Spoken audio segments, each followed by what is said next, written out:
자, 인사드리겠습니다. 안녕하세요. 자, 부동산 공법 담당 강사 이강렬입니다.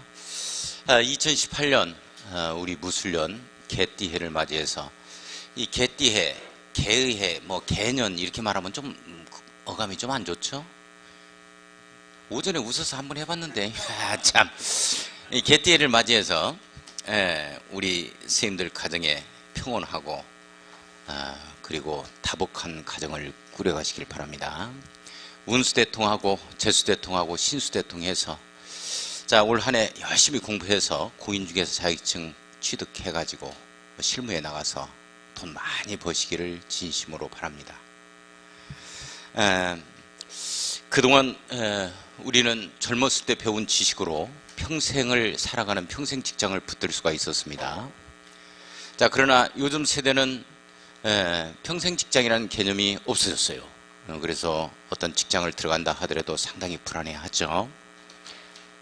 그래서 이제 제4차 산업이 도래하고 있습니다.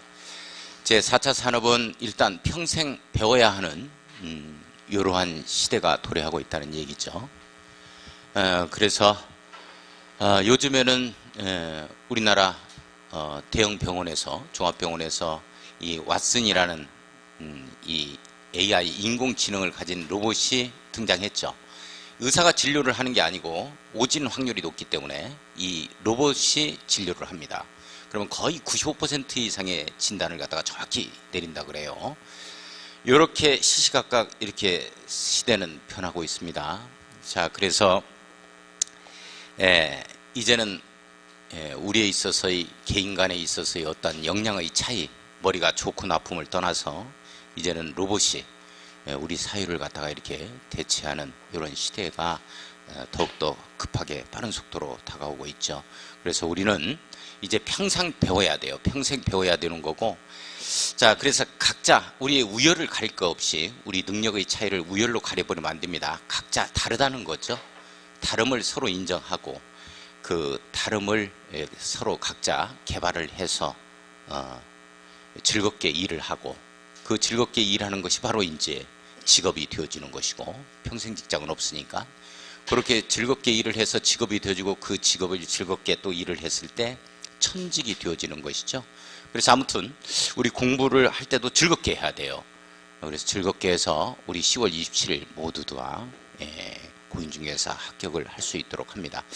이 공인중개사 그 평균 연봉이 말이죠. 우리 작년에 그 네이버에 오픈이 돼 있죠. 종합소득세 신고해서 7,600만 원으로 나왔어요. 이거 뭐 약간은 뭐가 문제가 있기는 하겠습니다만 어떤 기준으로 했는지는 모르지만은 상당한 이게 금액입니다. 우리 연봉 7,600 버는 게 없죠. 별로 없어요. 이거 대단한 거예요. 그래서 실제적으로 작년에 합격하신 분들 중에서도 제가 수업 시간에 말씀을 드렸습니다만은 뭐 중소도시 같은 데서 분양권을 갖다가 뭐 한 15개 정도를 했다 이러신 분이 있어요. 선생님들 15개 하면 얼마인지 아세요? 한 달에 15개 하면 3천만 원입니다. 3천만 원. 분양권 하나에 1,000만 원씩이거든요. 100만 원씩이거든요. 그건 뭐 이 카드로 긁는 거 아니에요. 현금입니다. 어디에 이렇게 이렇게 노출되는 것도 없죠. 양타 치는 거니까, 양쪽으로 하는 거니까 100만 원, 100만 원 하면 한 건당 200만 원. 15건 딱 해봐요. 얼마예요? 3천만 원입니다. 이렇게 3천만 원 거머쥐신 분들은 대단해요. 돈 쓰는 것도 잘 씁니다. 뭐 어디에서 그냥 유흥비로 쓰는 건 아니고 또 거기에 대한 이 답례로서 또 우리 고객들한테 많이 또 돈을 써요. 그렇기 때문에 그 고객이 물고 해서 끊임없이 우리 공인중개사들 잘하신 분들은 상당한 수입이 있는 걸로 제가 알고 있습니다. 사실 그런 연락을 제가 받았고요. 그렇게 하시는 분들한테. 자, 그래서 선진국에서도 그래도 일단 다른 직업에 비해서 뒤떨어지지 않는 이런 직업 중에 하나가 공인중개사입니다. 그래서 우리 선생님들도 이렇게 좋은 뜻을 세우고 공부를 하러 오신 선생님들 대단히 환영하고 꼭 올해 좋은 성적으로 합격을 해서 실무에 나가가지고 돈 많이 벌 수 있도록 좀 합니다. 자, 제가 담당하고 있는 이 과목이 부동산 공법이에요. 부동산 공법입니다. 이 부동산 공법은 부동산에 관한 공법이다 이런 내용이겠죠. 우리나라에 있어서 이 법의 체제는 말이죠. 이원적 법률 체제를 가지고 나와요. 이 사법이라는 거 하고, 사법이죠. 사법하고, 그 다음에 이 공법이 있습니다. 자, 공법이 있죠. 이 공법이 있다. 이렇게 돼요. 자, 그런데 이 사법은 대표적인 게 우리 1차 과목인 이 민법 있죠? 민법이 여기에 해당이 되어집니다. 그러면서 이제 공법이라는 말이 들어가 있는 게 우리 2차 과목 중에 이 부동산 공법에서 이렇게 되어져 있죠. 우리 민법에서는 처음부터 끝까지 뭐를 배우게 되냐면 법률 행위를 배워요. 법률 행위를 배웁니다. 이제 이거 하다 보면 이제 알게 돼. 민법. 의사표시를 필수 불가결한 요소라는 법률 요건. 자, 그래서 뭐 이제 이 법률행위 의사표시가 한쪽으로 하나만 간다, 한쪽 방향으로 뭐 단독행위다, 그 다음에 쌍방 합치되고 있다, 뭐 계약이다, 그 다음에 하나의 구신점을 가지고 한쪽 방향으로 가고 있다, 여러 개가 이렇게 되면 이제 합동행위다 해가지고 쭉 그런 것들을 배우게 될 겁니다. 우리 부동산 공법은 처음부터 끝까지 뭐를 배우냐면 행정행위를 배워요. 행정행위, 행정청에서 하는 짓거리다 이렇게 생각해 주시면 됩니다. 자, 그래서 행정행위라는 것 자체는 행정청의 권력적 단독행위다 이렇게 표현되는 거였거든요. 자, 그래서 행정청에서 하는 짓거리를 배우기 때문에 우리 민법 할 때는 행정청이 안 나와요. 그런데 여기에는 부동산 공법 공부할 때는 온갖 행정청이 다 등장합니다. 우리 정부인 국토교통부 장관부터 시작해 가지고 그리고 이제 뭐 농지법에 가면 농림축산식품부 장관, 그 다음에 시도지사, 시장군수구청장 맨날 이런 자가 나와요. 그래서 이제 우리가 행정행위를 공부하다 보니까 와 닿지를 않는다. 좀 힘들더라도 좀 참아줄 수 있도록 합니다. 자, 그 다음에 이제 이 공법은 말이죠. 실제적인 이 공법은 우리 헌법이라는 것도 공법에 해당이 돼요. 헌법이라는 것도. 그 다음에 뭐 형법이라는 것도 또는 형사소송법에서 형소법이라고 얘기를 하죠. 이런 것들 전부 다 국제법이다 뭐 이런 것들도 전부 다 뭐에 해당이 되냐면 공법입니다. 공법이에요. 자, 그런데 우리가 이런 걸 공부하는 건 아니죠. 이런 건 이제 법전이 있다는 특징이 있어요. 법전이 있는 특징이 있는데 우리가 공부하는 공법은 법전이 없어요. 시대적 상황에 따라서 그때그때 생겨나기도 하고 없어지기도 하는 법을 공부하게 되어지는데, 우리 형소법이라는 얘기가 나왔으니까 우리 선생님들 1987 보셨어요? 진짜 봤어요? 아, 그래서요? 1987 영화 보셨어요?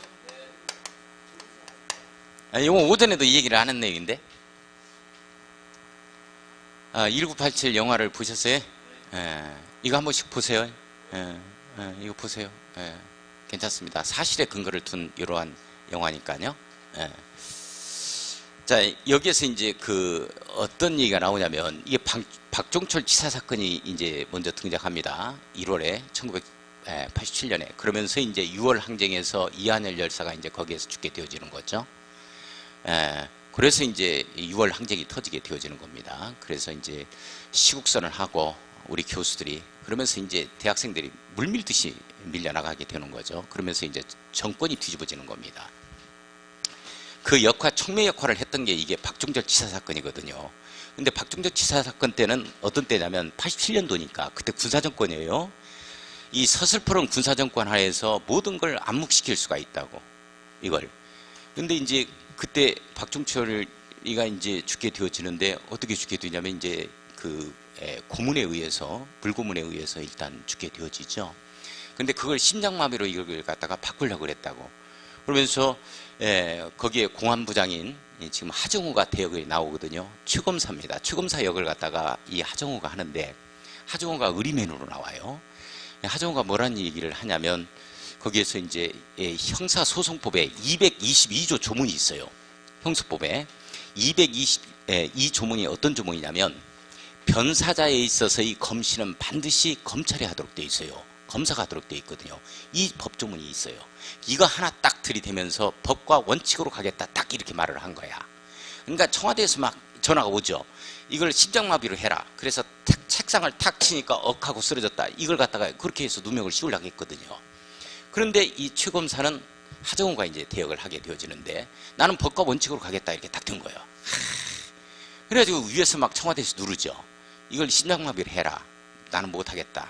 검시하겠다. 딱 이렇게 된 거예요. 그래가지고 이게 밝혀진 사건입니다. 자, 나는 그 영화를 보면서 제가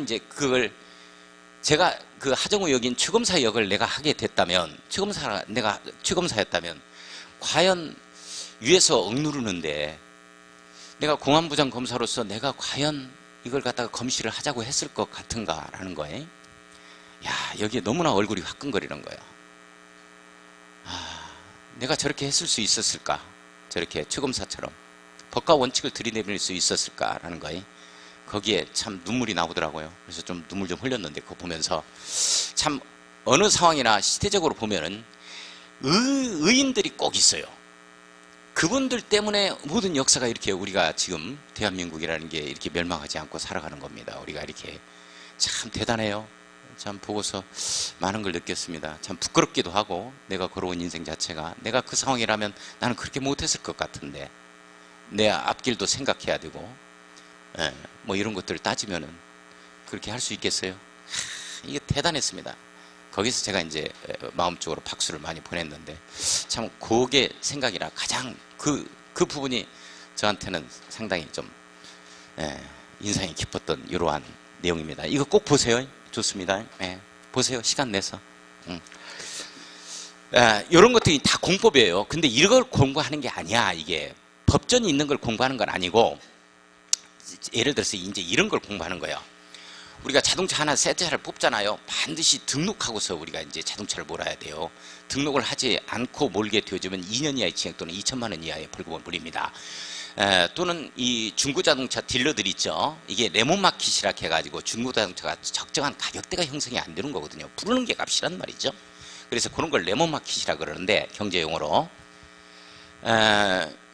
요즘에는 이 중고자동차 딜러들도 말이죠. 이 자동차 이력을 반드시 오픈을 시켜야 돼요. 이렇게 되지 아니하면 이거 반드시 벌금을 물리도록 되어 있습니다. 사고 이력이라든지 주행거리라든지 이런 걸 속이면 절대 안 돼요.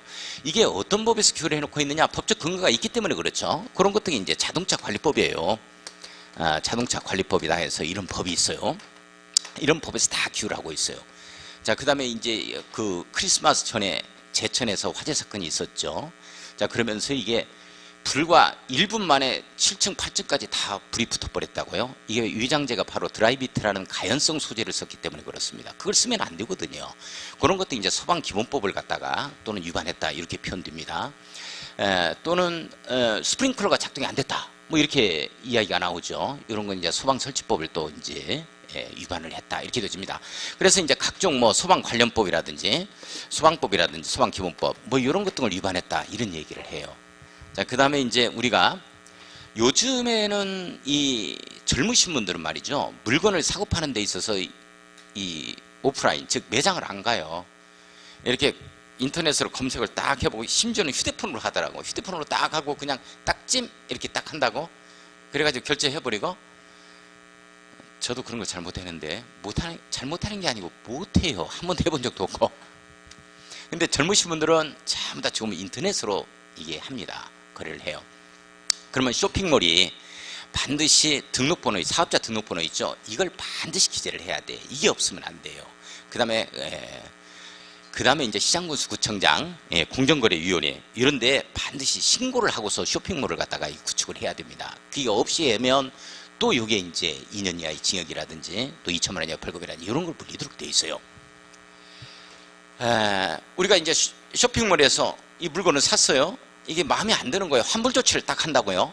그런데 이걸 갖다가 돈을 갖다가 이게 환불을 안 해줘. 차일피일 미룬다고 이렇게 되어지면 이게 지연배 상금이라고 해서 이 금액의 40%까지 덧붙여가지고 청구할 수가 있어요. 이런 것 등은 다 어디에서 규율해 놓고 있느냐? 예전에는 이런 인터넷 쇼핑이라는 게 없었죠. 이렇게 시대적인 상황에 따라서 이런 것들이 생겨나게 되어집니다. 전자상거래법이에요. 이런 법이 있어요. 소비자 보호에 관한 법률, 이런 법률이 있습니다. 그래서 예전에는 없었다고요, 이런 법들이. 근데 이런 법들이 자꾸 이렇게 시대적 상황에 따라 생겨나죠. 이런 법들을 뭐라 그러냐면 공법이라 그래요. 이 법은 뭐가 없냐면 법천이 없어요. 법천이. 시대적인 상황에 따라서 이렇게 법천이 있는 게 아니고 법천이 없는 시대적 상황에 따라서 하나하나 생겨나기도 하고 없어지기도 하는 이런 법을 공법이라고 하는데, 이런 공법이 몇 가지 종류가 있느냐 하는 거예요. 저도 세워본 적이 없기 때문에 법제처 사무관이 나와서 이 얘기 한 말을 그대로 빌어서 말씀을 드리겠습니다. 법제처 사무관이 뭐라 그러냐면 이러한 개별법인 법전이 없는 공법은 1200개에서 1300개 정도가 있다 이렇게 말씀을 하더라고요. 저도 그분의 말씀을 빌어서 1200개 정도에서 1300개 정도가 있다라고 말씀을 드리겠습니다. 그런데 이런 공법 중에서 부동산에 관한 공법이 있어요. 이게 약 10%를 차지합니다. 그러니까 120개에서 130개 정도가 이런 공법 중에서 120개에서 130개 정도가 부동산 공법이야. 그러면 이 120개에서 130개 정도가 부동산 공법이면 이걸 전부 다 시험 범위로 하느냐? 다행히 이 전부 다 시험 범위로 하는 게 아니고 딱 6가지만 시험 범위로 합니다. 내용 아시겠어요? 그래서 이걸 통상 부동산 공법에서 과목 명칭을 칭했다. 자, 그러면 이 6가지가 뭐가 되느냐 한번 보겠습니다. 책을 한번 펴보죠. 자, 책을 한번 펴보면 자, 맨 앞에 이게 나오죠. 목차 해가지고 1번 국토의 계획 및 이용에 관한 법률 이렇게 나와요. 선생님들 나와요. 자, 한번 해보겠습니다. 저 따르세요. 국토의 계획 및 이용에 관한 법률. 국토의 계획 및 이용에 관한 법률. 자, 두 번째 오른쪽 위에 도시개발법. 도시개발법.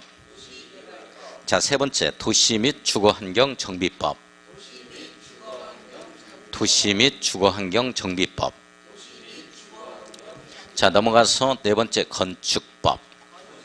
건축법. 자, 다섯 번째 주택법. 주택법. 자, 여섯 번째 농지법. 농지법. 자, 이 6가지만 부동산 공법에서 우리의 시험 범위로 하고 있습니다. 내용 아시겠어요? 어떻게 됐는지? 네, 그렇다는 거 이해를 쭉 하고. 자, 그러면 앞쪽으로 다시 넘어가서 국토의 계획 및 이용에 관한 법률 이렇게 나오죠? 거기에다가 12문제라고 써야 돼요. 자, 몇 문제가 출제가 되느냐? 몇 문제 나온다? 12문제가 나온다. 자, 그 다음에 도시개발법 나오죠? 도시개발법은 6문제가 나옵니다. 6문제. 자, 도시개발법은 6문제가 나와요. 그 다음에 세 번째 도시 및 주거환경 정비법 나오죠? 이게 또 6문제가 나옵니다. 6문제. 6문제. 자, 네 번째 건축법 나와요. 건축법. 건축법이 7문제가 나옵니다. 7문제가. 자, 5번에 주택법 나오죠? 주택법 나오죠? 자, 요게 또 7문제가 나옵니다. 7문제가. 자, 그 다음에 6번에 농지법 나와요. 농지법이 2문제가 나와줍니다. 2문제. 요렇게 해서 다 더해보세요. 몇 문제 나오는가?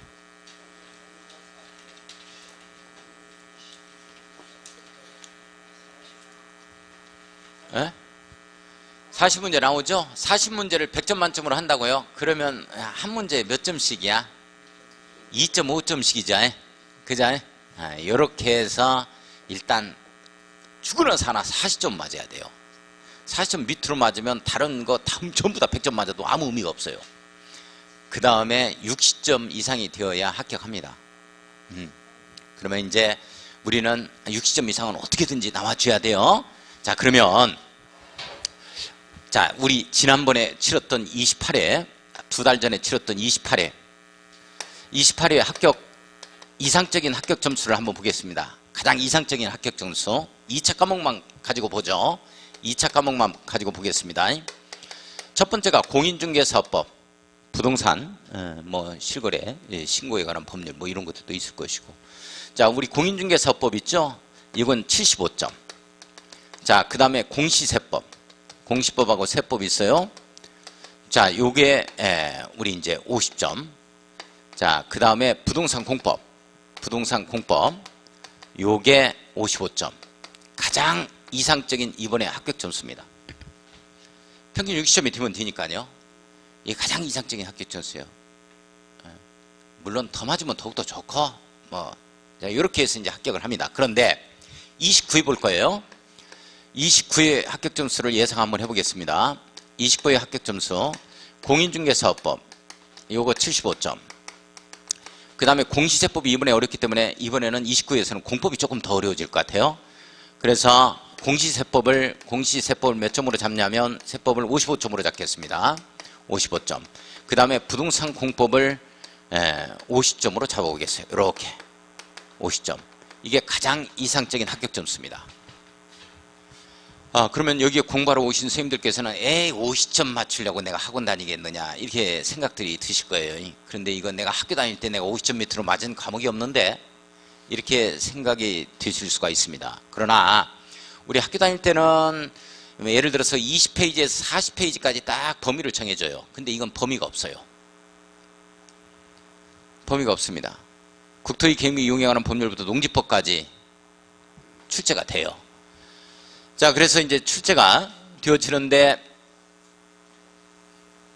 자, 법조문만 출제가 되어지는 게 아니고, 우리가 재료에 이제 법이 있죠. 법률이 있습니다. 요 밑에 시행령이 있어요. 대통령령. 자, 그 다음에 이제 시행규칙이라는 게 있습니다. 시행규칙.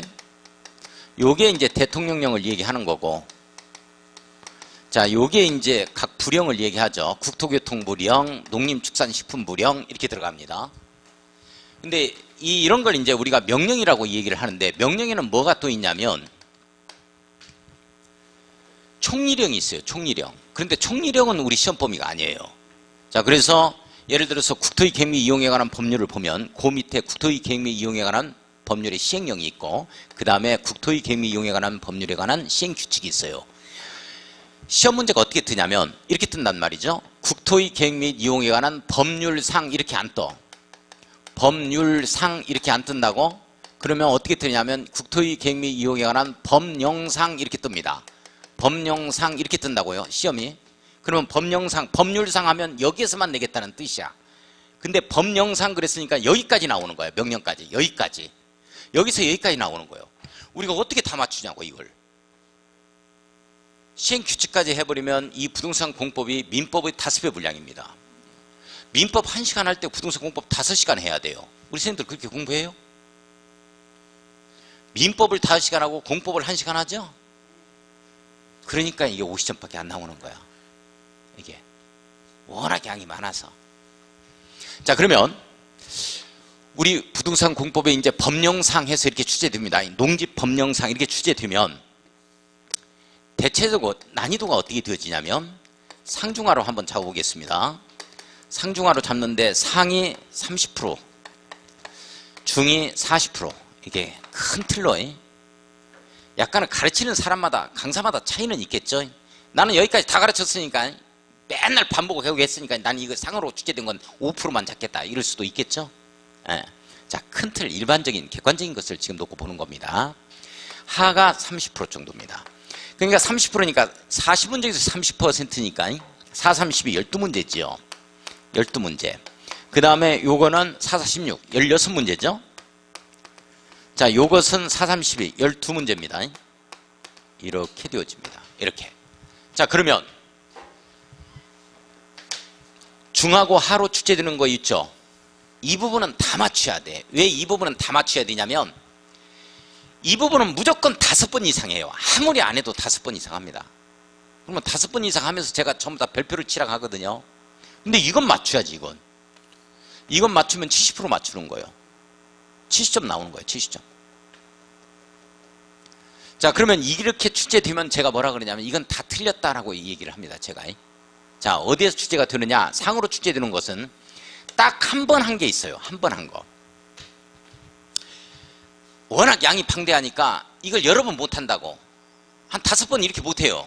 딱 한 번 하는 게 있어. 한두 번 하는 게 있습니다. 이게 대표적인 게 건축협정인데요. 건축협정은 제가 삼순환에서 했거든요. 이걸 딱 한 번 해. 그러면 그거 해가지고 맞춰요? 한 줄도 몰라, 그거. 근데 와서 책 보면 책에 밑줄 그어진 거는 알고 있어. 이런 데는 건축협정 같은 경우는 시험 범위에서 원래 벗어나는 거거든요. 이게 시험에 출제가 안 되는 영역인데 이렇게 출제하는 경우가 있다고. 이건 어쩔 수가 없어. 이건 한 번 딱 한 내용은 우리 선생님들이 못 맞춥니다. 그래서 내가 틀렸다 여기에 포함시킵니다. 그 다음에 어떤 내용이 있냐면 대통령령으로 정하는 경미한 사항이 있어요. 물론 경미한 사항도 중요한 건 제가 합니다. 그런데 경미한 이런 사항들 중에서도 아주 수치까지 나오는 것들이 있어요. 자잘한 것들. 이걸 제가 체킹을 해요. 여기가 시험 범위입니다. 그런데 이것까지는 다 할 수는 없겠죠 하고 확인을 시켜드립니다. 뭐 도로도 12m 뭐 이런 얘기가 나오고 2% 이런 얘기가 나오고 어디는 5%가 나오고 어디는 10%가 나오고 막 그렇습니다. 여기까지는 제가 여기까지 시험 문제가 출제되기는 하거든요 하면서 제가 확인을 시켜요. 근데 여기까지는 하지 맙시다. 제가 이런 얘기를 합니다. 물론 해야 할 건 해. 대통령으로 정하는 경미한 사항도 이거 합니다. 하는데 하는 게 있고 안 하는 게 있어. 근데 안 하는 부분에서 확인은 시켜드리는데 거기에 출제되면 또 못 맞추는 거야. 이제 경미한 사항도 이을 건 이읍니다. 그 다음에 시행규칙이에요. 시행규칙. 국토교통부령으로 나오는 것들. 아, 여기에서 나오는 거예요. 여기에서 막 각종 계산 문제가 또 나와요. 이렇게 되면 또 못 맞춘다. 이렇게 되면 이 책에 없을 가능성이 많다. 이 책에 시행규칙에서 나와버리면 이렇게 되면 못 맞춥니다. 이런 문제가 통상 몇 문제 정도로 제가 잡아주냐면 한 8문제 잡거든요. 그러면 8문제만 틀리느냐? 이게 아니지 1.5배를 틀려. 그러니까 12문제를 틀렸다라고 제가 간주를 합니다. 그래서 제가 이제 쭉 계속해서 반복해서 공부를 하면서 시험 기간이 다가올수록 뭐라 그러냐면 이 축소를 해야죠. 여기까지 할 수가 없죠. 여기까지 어차피 해도 틀리는 거니까. 그래서 이 문제는 확실히 잡습니다 라고 강조를 합니다. 그러면 잡아가면 돼. 그러면 이제 전부 다 60점 이상 나오도록 돼 있어. 그렇게 해서 이걸 이 상에 해당이 되는 부분은 안 하겠다는 게 아닙니다. 합니다. 이거 안 하면 뭐 할 게 없어 이런 거. 이거 해요. 해 들어가는데 제가 이거 확인은 시켜드릴 거예요. 여기까지가 시험에 출제되는 영역입니다 하고. 그러나 공부는 할 필요는 없다. 워낙 양이 방대하니까. 그렇게 해서 들어갈 겁니다. 자, 그러면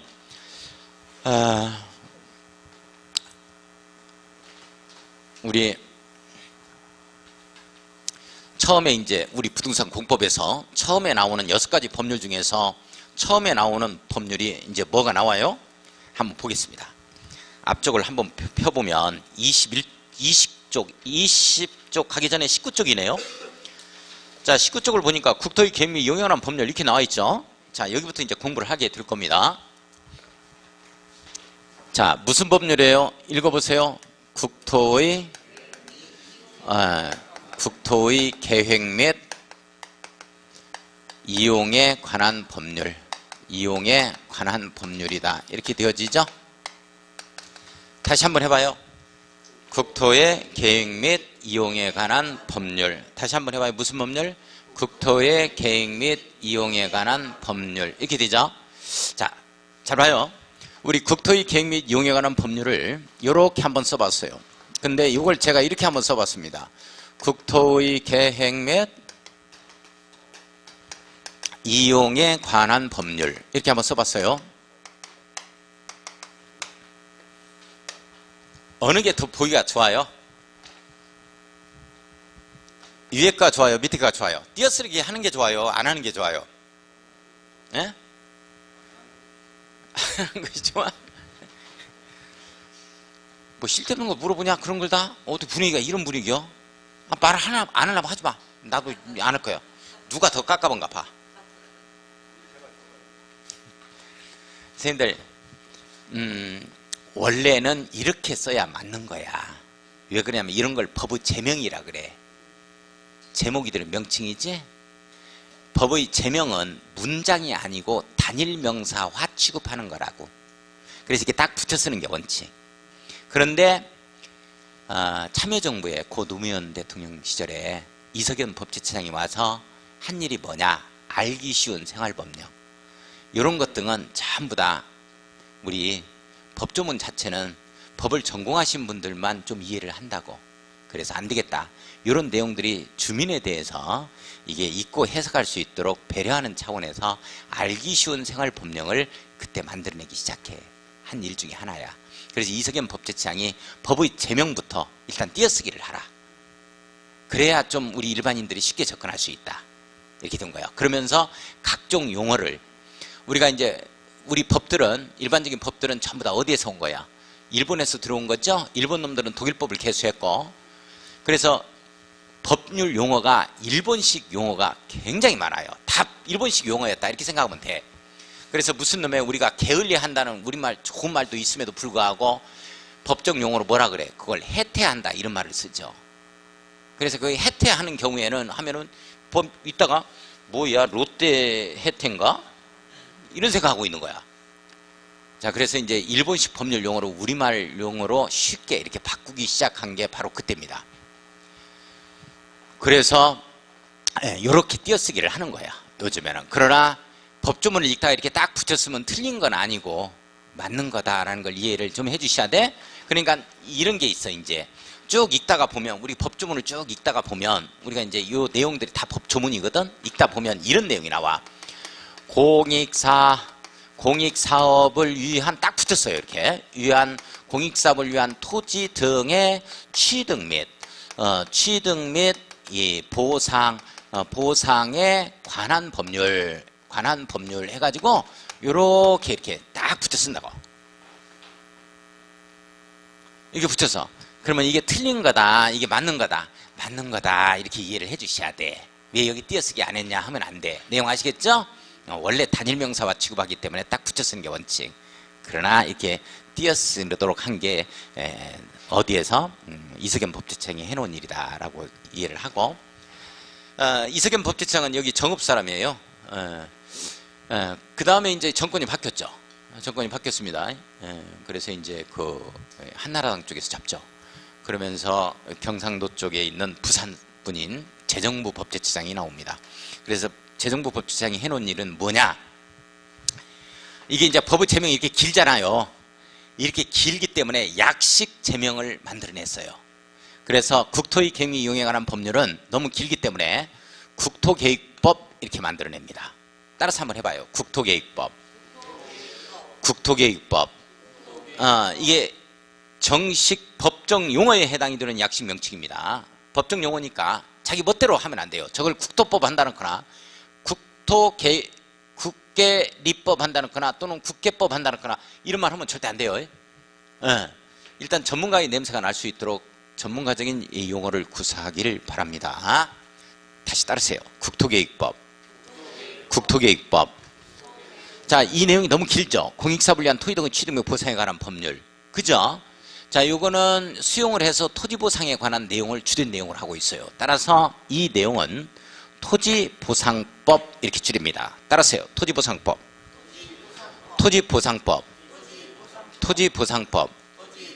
법정 용어예요. 약식 명칭입니다. 아무렇게나 하면 안 돼요. 이걸 갖다가 공토보법 한다는 거나 또는 공취법 한다는 거나 또는 토지취득법 한다는 거나 이러면 안 돼요. 다시 토지보상법, 국토계획법 이렇게 돼요. 그 다음에 우리가 하는 것 중에서 도시 및 주거환경 정비법 이렇게 갑니다. 도시 및 주거환경 정비법, 이것도 길죠? 그래서 도시정비법으로 줄입니다. 따라서요. 도시정비법. 뭐 하천정비법도 있고 그렇기 때문에 도시정비법, 도시라는 말을 붙여서 해야 되겠어요. 따라서요. 도시정비법. 이렇게 해서 약식 명칭이 법정용어로 생겨났습니다. 이제는. 자, 이렇게 되어지는 거고. 자, 잠깐만요. 우리 건축법 해서 법으로 끝나요. 농지법 법으로 끝나죠. 주택법 법으로 끝나요. 잘 보세요. 여기는 법률로 끝나네요. 국토의 계획 및 이용에 관한 법 하지 않고 왜 법률로 끝나느냐 이거예요. 법하고 법률은 똑같아요. 법하고 법률은 똑같습니다. 예. 자, 국회에서 국회를 통과하는 거죠. 제정하는 거죠. 똑같은데 이렇게 법 앞에 뭐뭐에 관한이라는 형용사 상당어구가 들어가면 율로 끝나도록 돼 있어요.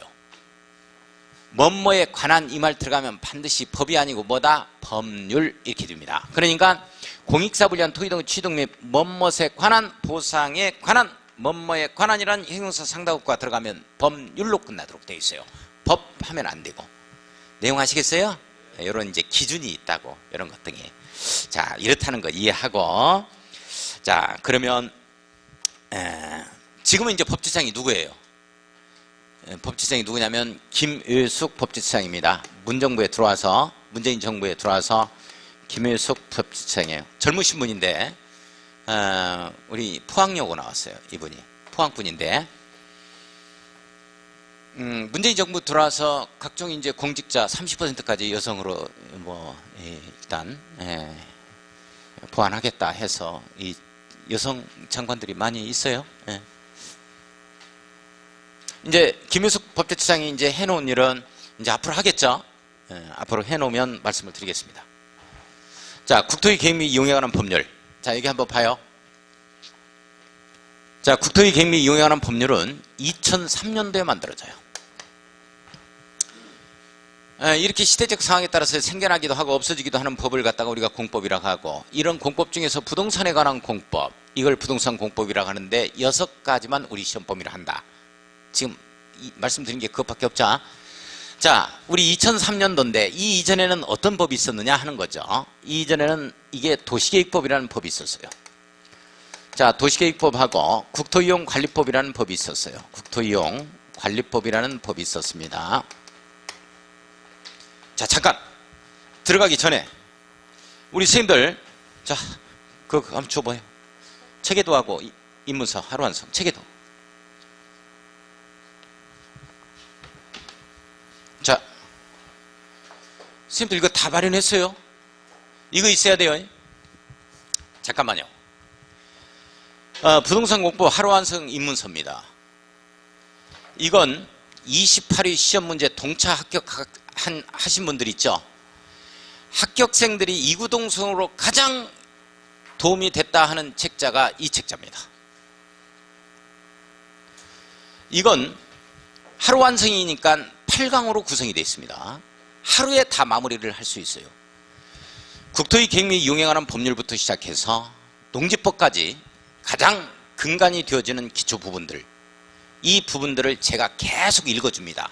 별다른 설명은 없어요. 귀가 뚫리는 작업을 해 들어가는 거예요. 제가 이걸 10번 정도 들어주셔야 돼요. 합격을 제가 보장합니다. 이걸 꼭 들으셔야 돼. 학원 오실 때 한강 듣고, 휴대폰으로 녹화해야 돼요. 녹음해야죠. 그 다음에 집에 가실 때 한강 또 듣습니다. 그 다음에 잠이 안 온다 하면 또 한강 듣고, 또는 회사 출근하실 때 또 한 번 들어야 되고, 또 퇴근할 때 또 한강 듣고, 그리고 산책할 때 또 들으셔야 돼. 가까운 데 등산할 때 또 들어야 돼요. 계속 이걸 10번 들어야 됩니다. 이렇게 되면 합격을 제가 확신합니다. 이구동성으로 말씀하시는 합격자들 중에서 가장 참 좋았다라고 하는 게 인문서 하루완성. 쭉 들을 수 있도록 합니다. 별다른 설명은 없어요. 설명은 어디에서 해 들어가요? 제가 여기에서 판사하면서 해요. 이걸 들어보면, 계속 듣다 보면 뭔 말인지 모르지만 제가 판사하면서 설명을 하면 그 내용이 떠올라요. 그래서 정리가 되어집니다. 자, 그 다음에 요거 체계도. 이 체계도는 제가 칠판에 판서를 하면서 그림을 그려요. 판서를 하면서 그림을 쫙 그려 들어가는데 그 그림이 다 여기 들어가 있어요. 그림이. 자, 오늘 여기 쭉 이런 그림을 그려 들어갈 겁니다. 그림이 쫙 여기 다 들어가 있어요. 그래서 이건 체계도는 인문서 하루완성은 3, 4월까지 마무리를 지어줄 수 있도록 하고 10번 이상 들어줄 수 있도록 하고, 그러면 끝나는 거죠. 이 체계도는 10월 27일 시험일 당일까지 가지고 가야 돼요. 시험장에. 그러면서 이게 지금 10장으로 구성이 되어 있죠. 20쪽으로. 20쪽이 채 안 되는가요? 19쪽인가요? 이게 하나하나 전부 다 머릿속에 사진이 찍혀야 돼요. 부탁드립니다. 그래야 문제 풀 수 있어요. 보시면 알아. 이건 항상 가지고 다니세요. 요건. 그 다음에 요 내용은 뭐 한번 보기만 하고 쭉쭉 읽어보기만 하고, 안 읽어도 좋아요. 들으면 되니까 이 내용을 제가 계속 읽어드립니다. 뭘 실력 증진하기 위해서 이걸 하는 건 아니에요. 귀뚫리라고 하는 거예요. 귀뚫리라고. 그리고 이 체계도는 그림이니까 이 체계도를 꼭 가지고 다니셔야 돼. 언제까지? 10월 27일 시험장까지 가지고 갑니다. 이 체계도는.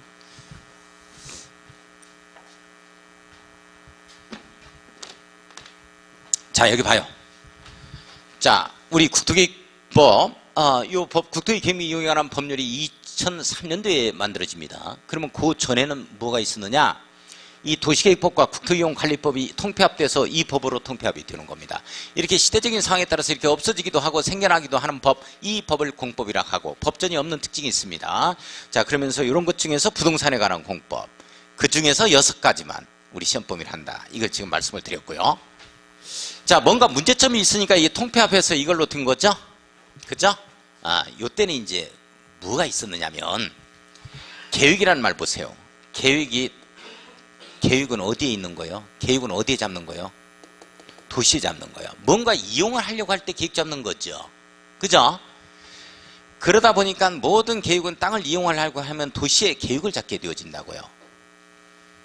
그래서 시골에는 뭐가 있었냐면, 이때 당시에 대표적인 1990년대를 좀 생각해 보면 됩니다.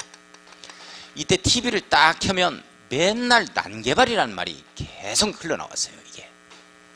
그래서 이때가 어느 시대냐면, 이 준농림지역제도라는 게, 준농림지역제도라는 게 이 제도가 시행되던 때예요.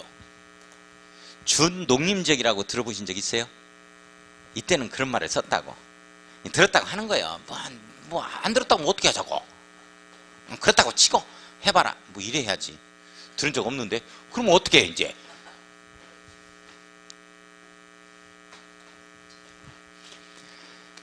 이 준농림지역 제도가 뭐냐면, 우리 시골에도 도시적에 준해서 토지 이용을 할 수 있도록 만든 제도야. 그러니까 시골에도 어떻게 된다?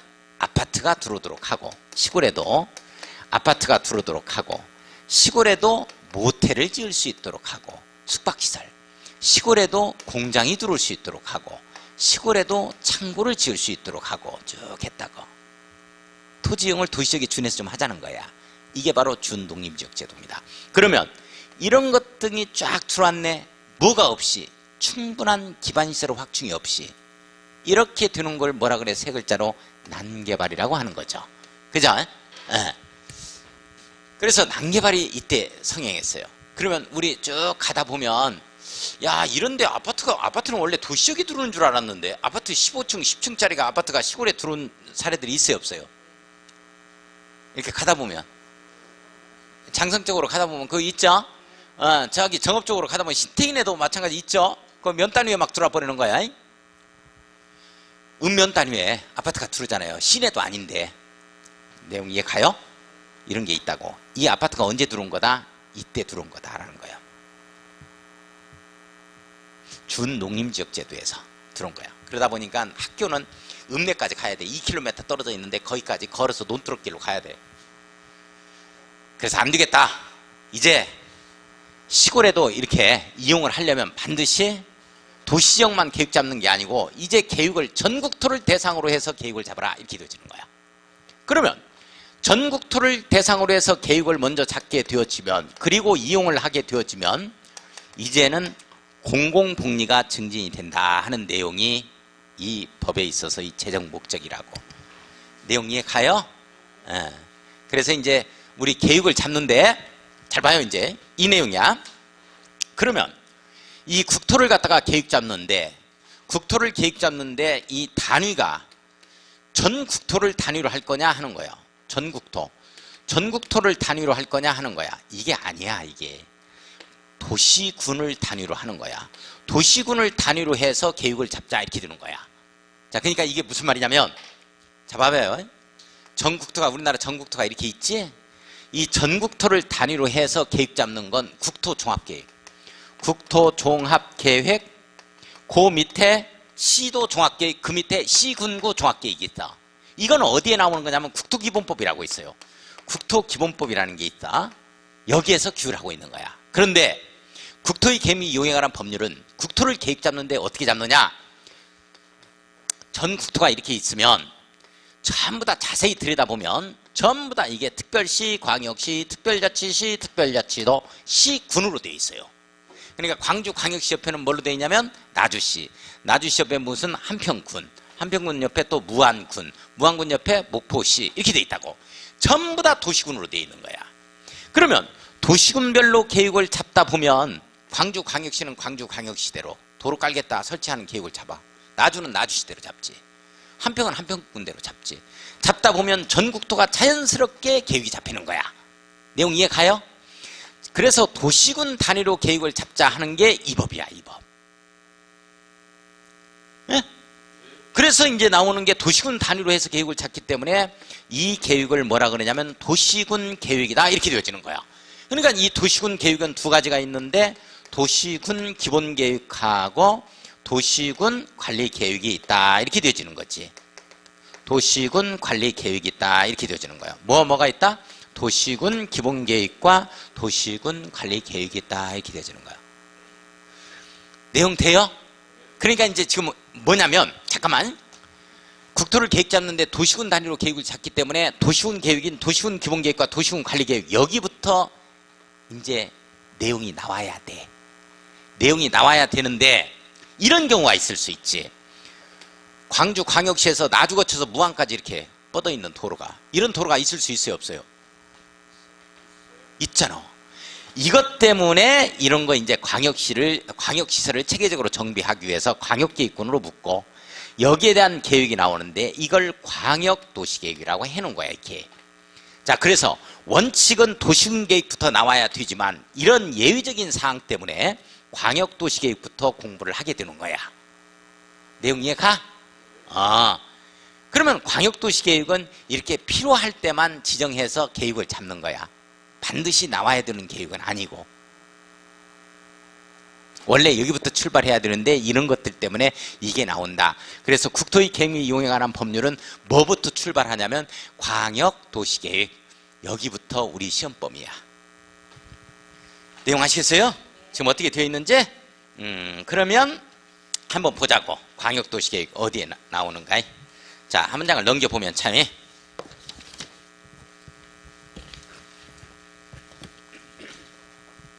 자, 한 장을 넘겨보면 우리 21쪽 한번 봐요. 우리 21쪽을 보면 법의 최종 목적 이렇게 나와 있죠? 1조 이렇게 나와. 그 다음에 2번에 용어의 정의 이렇게 나오죠? 이렇게 나와. 이게 공법의 특징이야. 우리 법전이 얻는 개별법인 이 공법은 1조가 무조건 왜 이 법을 만들었느냐 하는 최종 목적, 2조가 용어의 정의야. 용어의 정의. 그러면 용어의 정의 한번 봐. 제일 먼저 1번 뭐가 나와요? 광역도시계획 이렇게 나오죠? 자, 광역도시계획 한번 읽어봐요. 뭐라고 나와요? 광역계획권의 장기 발전 방향을 제시하는 계획을 말한다 이렇게 나오죠? 잠깐만.